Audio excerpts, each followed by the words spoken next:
Vanhan kaupungin koski soveltuu hyvien kulkuyhteyksien vuoksi koko perheen kalastuspaikaksi. Aivan rantojen tuntumassa kulkee kävelytieverkosto, joten lapsiperheet ja liikuntarajoitteisetkin pääsevät helposti kalaan. Alueella voi perhokalastaa tai heittää virveliä. Suvantoalueella voi myös onkia. Vanhan kaupungin koskella on kuitenkin tarkat säännöt siitä, minkälaista kalastusta saa missäkin kohtaa aluetta harrastaa. Tämä Vanhan kaupungin koski jakautuu oikeastaan kahteen kalastusalueeseen. Yläpätkä tuolla alkaa maantiesillan yläpuolelta ja päättyy just näiden kalaportaiden kohdalle. Sitten nämä itse kalaportaat on rauhoitettu kalojen nousuväyläksi. Siellä ei saa kalastaa. Ja tästä alaspäin sitten aina tuonne Suvannolle asti niin kalastus on sallittua. Noita kalaportaita kannattaa aina välillä käydä myös ihan vaan katsomassa. Siellä saattaa nähdä tosi ison lohikalan loikan. Se on muuten vaikuttava näky, kun lohi tai taimen pyrkii ylös tuommoista voimakasta koskea.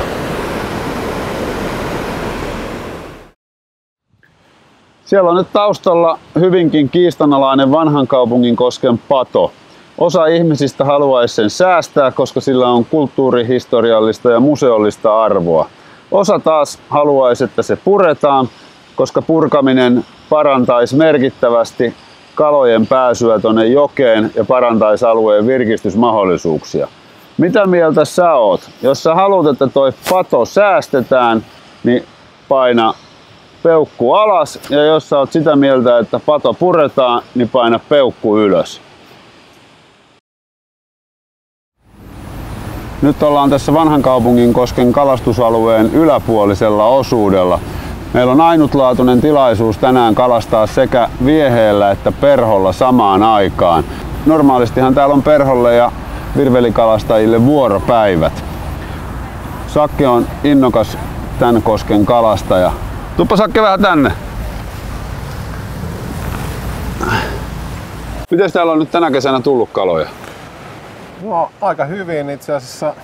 Kausi on alkanut nousukalojen osalta niin normaalia aikaisemmin, että tuossa jo heinäkuun puolivälissä tuli hyviä saaliita ja kalakoko on ollut iso, että harvemmin saa alamittaisen taimeneen eli alle 60 senttisen, että kyllä ne on suurin yleensä osa, päälle.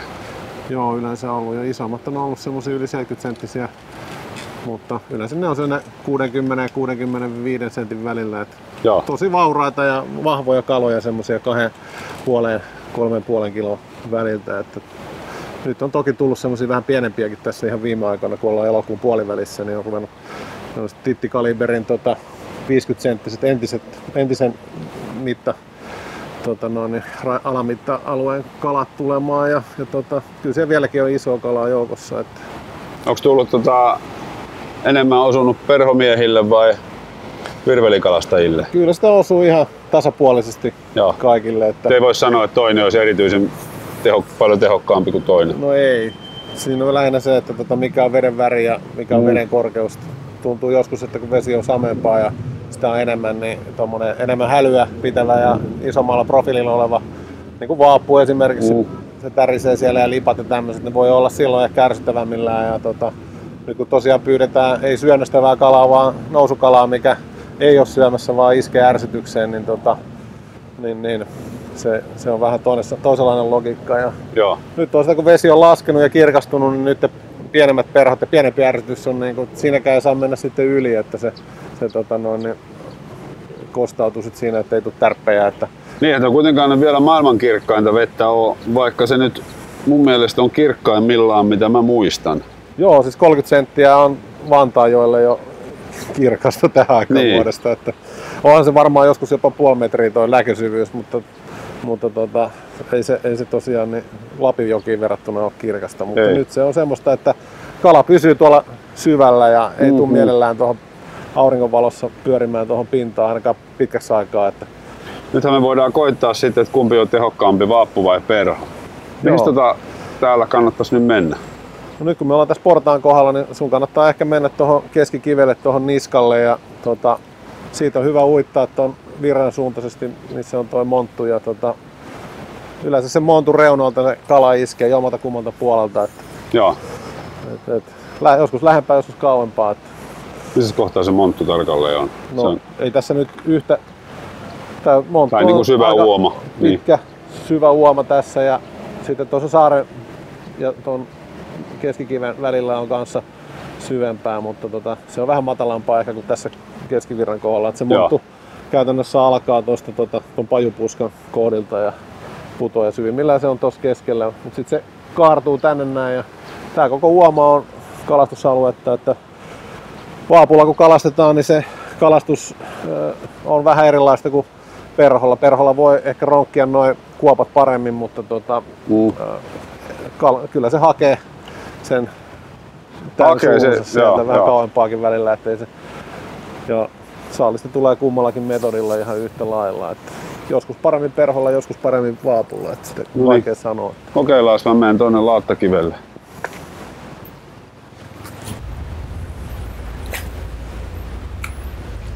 Mikä se on, Sakke, suurin kala, mitä sä oot nähnyt täältä saatava? No, isoin kala, mitä mä oon ite nähnyt, niin se nyt on ollut omassa vavassa 5,1 kiloa ja 77 senttiä.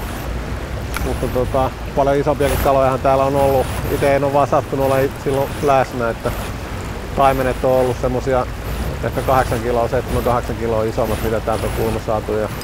Noniin! Noniin!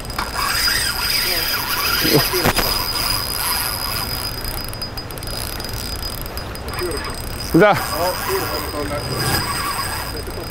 Se meni saaren taakse.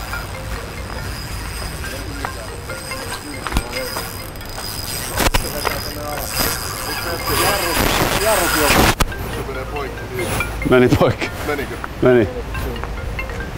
Mulla on 0,40 tosta nyt. Tän takia. Just mä satuin kuvaan. En mä tiedä, mä ihan vaan liottelin. Otti ihan... No niin, meni siima sopivasti poikki. Se meni pitkälle. Nyt sai Peltolan poika maistaa vähän omaa lääkettä, kun lähti kirjolohivehkeillä tämmöiseen paikkaan, missä on luonnonkalaa. Vaappu oli ja tässä on tulos.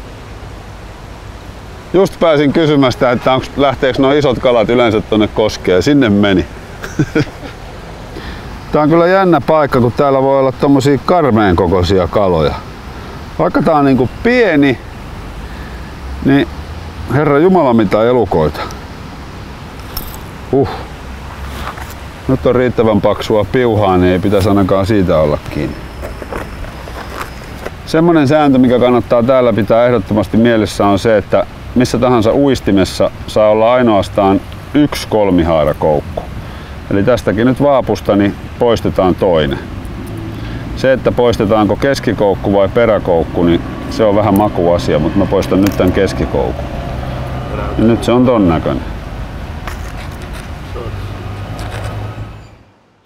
Tää on semmonen paikka, missä eittämättä kannattaa etsiä syviä monttuja ja keskittää kalastusenergiat siihen. Heitellä vähän eri suunnista. Jossain kohtaa yleensä sitten saattaa käydä niin, että kalalla menee hermo ja se nappaa kiinni. Ja sitten tietysti jos sattuu näkemään kalan hyppäävän, niin mikä se on sen parempaa kuin näkyvää kalaa käydä jallittamassa. Tossa esimerkiksi on monta kertaa käynyt pinnassa kala ja mä oon kyllä sinne aika monta kertaa heittänyt eikä ole mitään tapahtunut. Ei se aina.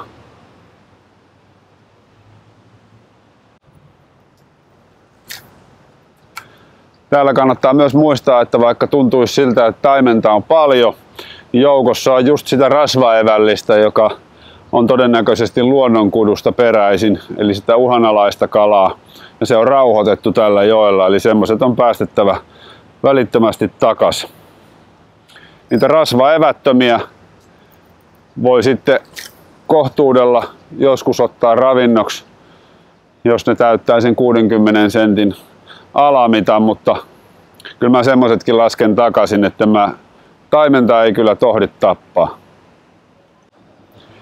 Toi 60 senttimetriä on tällä hetkellä täällä lohen ja taimenen alamitta, mutta nehän tuppaa aina muuttumaan, että kannattaa kulloinkin tarkistaa voimassa olevat säännöt.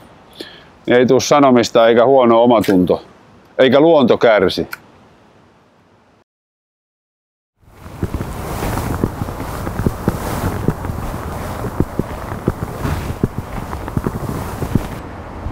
Tästä alkaa suvantoalue. Sekä saaressa että täällä rannalla löytyy monta sataa metriä hyvää kalastusaluetta. Ja saaliiksi voi tulla melkeinpä mikä tahansa Vantaajoissa esiintyvä kalalaji. Tai sitten pohja.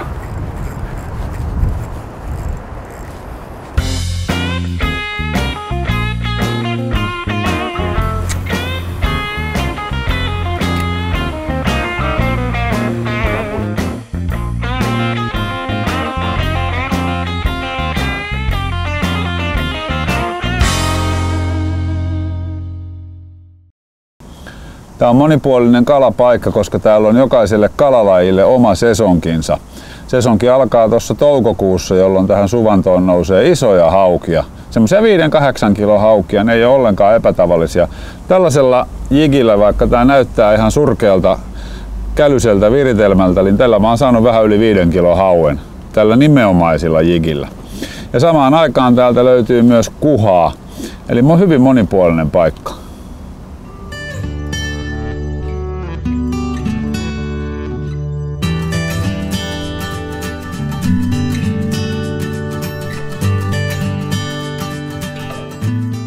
Jigin heitossa niin sitä ei kannata heittää ja sillä kalastaa ihan samalla tavalla kuin vaikkapa lusikalla.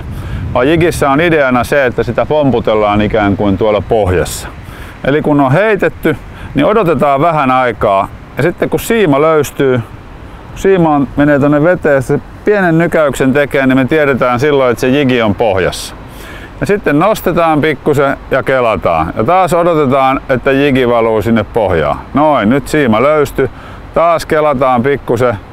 Ja taas odotetaan. Noin, se oikein tömpsähtää sinne.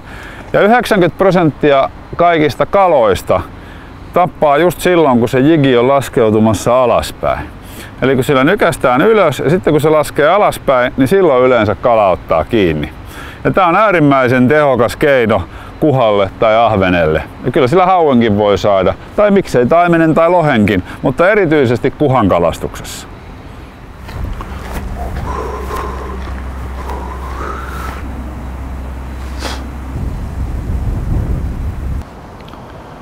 Tässä oli Vanhankaupunginkosken kalastusalue kokonaisuudessaan. Jos haluat takaisin ylävirtaan Nukarinkoskelle, klikkaa tuosta.